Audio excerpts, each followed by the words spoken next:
একটি সংযোগ সেতুর অভাবে চরম ভোগান্তিতে পড়েছেন সিরাজগঞ্জের যমুনা নদীর তীরবর্তী হাজারো বাসিন্দা। ব্যাহত হচ্ছে অর্থনৈতিক অঞ্চল নির্মাণের কাজও। 25 কোটি টাকা ব্যয়ে একটি সেতু নির্মাণের কথা থাকলেও এখনও তা দৃশ্যমান হয়নি। দ্রুত নতুন ব্রিজ নির্মাণের দাবি স্থানীয়দের। সিরাজগঞ্জ সংবাদদাতার পাঠানো তথ্যচিত্রে আরও জানাচ্ছেন আব্দুল হামিদ। 2018 সালে সিরাজগঞ্জের যমুনা নদীর তীর ঘেঁষে 638 কোটি টাকা ব্যয়ে অর্থনৈতিক অঞ্চল নির্মাণের কাজ শুরু হয়।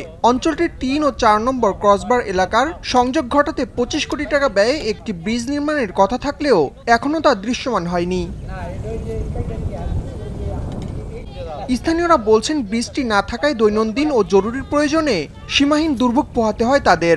এত সুন্দর একটা ব্রিজ ড্রয়িং করছে, হ্যান্ড করছে, কিছুই না, এখন খালি খাইলা মাঠ পড়ে হয়েছে, আমাকে লোকাদা পারা নাকি।